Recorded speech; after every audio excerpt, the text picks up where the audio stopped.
Welcome everyone. मैं विपिन शर्मा स्वागत करता हूं आपका आज के न्यूज सेशन में। आई होप आप बहुत अच्छे होंगे। न्यूज इस प्रकार है, स्नातक के साथ अनिवार्य होगी अप्रेंटिसशिप। यूजीसी ने अप्रेंटिसशिप युक्त नई डिग्री प्रोग्राम का मसौदा किया जारी। मांगी रहा देश के शीर्ष उच्च संस्थान जो हैं उनमें शुरुआत कर दी जाएगी। उद्योगों के साथ होगा करार। युवाओं के सामने रोजगार के बढ़ते संकट का समाधान खोजते हुए विश्वविद्यालय अनुदान आयोग यानी यूजीसी ने इसे लेकर अप्रेंटिसशिप युक्त एक नई डिग्री प्रोग्राम का मसौदा तैयार किया है। इसमें स्नातक की पढ़ाई के साथ साथ छात्रों को अनिवार्य रूप से अप्रेंटिसशिप कराना शामिल है। फिलहाल मसौदे के तहत इस प्रोग्राम की शुरुआत देश के शीर्ष उच्च 200 शिक्षण संस्थानों में या फिर राष्ट्रीय मूल्यांकन और प्रत्यायन परिषद नेक की ए रैंकिंग की वाले संस्थानों से होगी। हालांकि इससे पहले इन सभी उच्च शिक्षण संस्थानों को अपने आसपास के उद्योगों के साथ एक करार कराना होगा। अगली खबर है, पेंशन भोगियों को नवंबर में घर बैठे मिलेगा डिजिटल जीवन प्रमाण पत्र। 1.8 लाख डाकिये ग्रामीण डाक सेवक मोबाइल से करेंगे पहचान। 1 से 30 नवंबर तक 800 शहरों या गांवों में चलाया जाएगा अभियान। केंद्र सरकार द्वारा मंगलवार को जारी आधिकारिक बयान के अनुसार पेंशन और पेंशन भोगी कल्याण विभाग 1 से लेकर 30 नवंबर तक 800 शहरों या जिलों में तीसरा राष्ट्रीय डिजिटल जीवन प्रमाण पत्र अभियान चलाएगा। इस वर्ष फेस ऑथेंटिकेशन तकनीक को बढ़ावा देने पर जोर होगा। इलेक्ट्रॉनिक्स और सूचना प्रौद्योगिकी मंत्रालय और यूआईडीआई इस अभियान में पूरी तकनीकी सहायता देंगे। आगे खबर है, दिव्यांगजनों को हर महीने 5,000 रुपए पेंशन देगी सरकार। कैबिनेट ने दी मंजूरी, जल्द शुरू होगा रजिस्ट्रेशन प्रक्रिया। जिन लोगों की 60% से ज्यादा डिसेबिलिटी डॉक्टर द्वारा सत्यापित होगी वह हर महीने 5,000 रुपए पेंशन के लिए लाभार्थी बन सकते हैं। इस फैसले पर कैबिनेट ने मोहर लगा दी है और ये दिल्ली सरकार का फैसला है और दिल्ली एक इकलौता राज्य है जो इतनी धनराशि दिव्यांगजनों को देने के लिए तैयार हुआ है। एएमयू में शिक्षकों के 224 पदों पर भर्ती के लिए आवेदन प्रक्रिया शुरू हो चुकी है। अगर आप भी इसमें एलिजिबल हैं और इच्छुक हैं तो जाकर आवेदन कर सकते हैं। अलीगढ़ मुस्लिम यूनिवर्सिटी में 224 पदों पर शिक्षकों की भर्ती के लिए आवेदन प्रक्रिया शुरू हो चुकी है। इसके लिए आवेदन करने के लिए आपको ऑनलाइन आवेदन 19 नवंबर और ऑफलाइन 29 नवंबर तक करने की छूट दी गई है। यूटिलिटी एजेंट के 100 पदों पर भर्तियां की जाएंगी। आवेदन शुल्क इसमें सामान्य वर्ग का ईडब्ल्यूएस और ओबीसी वर्ग का 500 रुपए, एससी एसटी वर्ग के लिए कोई शुल्क नहीं है।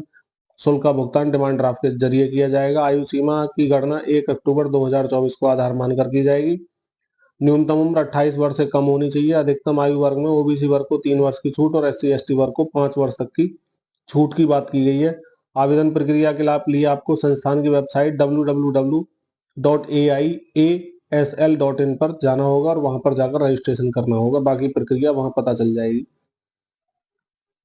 अयोध्या में दीपोत्सव पर बनेंगे 2 विश्व रिकॉर्ड। भगवान श्री राम जब अयोध्या से आए थे तो तब का पूजन होता है दीपावली पर, तो उसी को ध्यान में रखते हुए नई तकनीकी के माध्यम से त्रेता युग को किया जाएगा जीवंत। 25 लाख दीपक एक साथ प्रज्वलित होंगे। गिनीज वर्ल्ड रिकॉर्ड बनाया जाएगा जिसमें हमारे उत्तर प्रदेश की राज्यपाल आनंदीबेन पटेल और मुख्यमंत्री योगी आदित्यनाथ के अलावा उप मुख्यमंत्री केशव प्रसाद मौर्य और ब्रजेश पाठक सहित मंत्रिमंडल के अन्य सदस्य भी शामिल हो सकते हैं। ये प्रोग्राम 28 से 30 अक्टूबर तक चलने वाला है। यूपी में बिजली बिल न देने पर मीटर प्रीपेड होगा। आईडी से रिचार्ज कराना होगा। स्मार्ट मीटर में पोस्टपेड से प्रीपेड या प्रीपेड से पोस्टपेड कनेक्शन का फीचर दिया गया है। ऐसे में उपभोक्ता बिजली बिल नहीं चुकाते हैं तो उन्हें पोस्टपेड कनेक्शन से प्रीपेड में कन्वर्ट किया जा सकेगा। इसके लिए मीटर बदलने की आवश्यकता नहीं है। यानी अगर बिल टाइम से नहीं चुकाते हैं तो क्या होगा, प्रीपेड में बदल लिया जाएगा और बिजली कनेक्शन अपने आप ही कट जाएगा। दीपावली के बाद से राजधानी में स्मार्ट मीटर लगाने का अभियान शुरू हो जाएगा। स्मार्ट मीटर से बिजली चोरी पर अंकुश के साथ बिल न चुकाने वाले उपभोक्ताओं का पोस्टपेड कनेक्शन प्रीपेड में बदल दिया जाएगा। लखनऊ से इसकी शुरुआत की जा रही है। अयोध्या के दीपोत्सव में जीवंत होगा त्रेतायुग। पुष्पक विमान से आएंगे राम सीता और लक्ष्मण। 1100 व्यक्ति करेंगे एक साथ सरयू की आरती। 25 लाख के अलावा 10 लाख अतिरिक्त दीप जलेंगे, बनेगा रिकॉर्ड। 10 बड़े सांस्कृतिक मंचों का भी किया जा रहा है निर्माण। महाकुंभ में टेंट सिटी बुकिंग की 8 फर्जी वेबसाइट पकड़ी गई हैं। टेंट कॉलोनी का पता नहीं करवा रहे ऑनलाइन बुकिंग। पर्यटन विभाग ने जांच शुरू कर दी है, होगी कानूनी कार्रवाई। महाकुंभ 2024-25 को अद्वितीय अविस्मरणीय बनाने के लिए योगी सरकार तमाम प्रयास कर रही है। संतों श्रद्धालुओं को उत्कृष्ट सुविधा दिलाने के लिए भी हजारों करोड़ रुपए खर्च हो रहे हैं। इसके बीच श्रद्धालुओं को ठगने का गिरोह भी सक्रिय हो गया है। तो आप भी अगर रजिस्ट्रेशन करते हैं तो इन फर्जी वेबसाइटों पर ना जाएं, ऑनलाइन जो सही वेबसाइट है वहां पर जाकर ही अपने रजिस्ट्रेशन कराएं। रोजगार के लिए बहुत अच्छी खबर है। यूपी ट्रिपल एससी 5272 पदों पर स्वास्थ्य कार्यकर्ता यानी महिलाओं के लिए है ये वैकेंसी, जो 27 नवंबर 2024 अंतिम तिथि है। आप इसके लिए रजिस्ट्रेशन जो कर सकते हैं UP SSC.gov.in पर जाकर कर सकते हैं। 545 पदों पर यानी कांस्टेबल ड्राइवर पद हैं ITBP में, यहाँ पर आवेदन कर सकते हैं। 6 नवंबर 2024 लास्ट डेट है और योग्यता इसके लिए 10वीं या अन्य समकक्ष योग्यता चल जाएगी। और वेबसाइट आपके सामने है recruitment.itbpolice.nic.in पर जाएंगे। राजस्थान सरकार में 23,820 सफाई कर्मचारी के पद पर भर्ती है। 6 नवंबर 2024 लास्ट डेट है।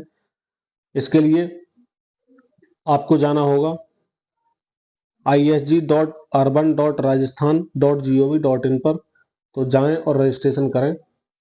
इसी के साथ आज का जो न्यूज सेशन है यही समाप्त होता है। मिलते हैं नई वीडियो में। आपको न्यूज सेशन पसंद आया तो वीडियो लाइक कर दें, चैनल सब्सक्राइब कर लें और शेयर कर दें सभी के साथ। इसी के साथ जय हिंद, जय भारत।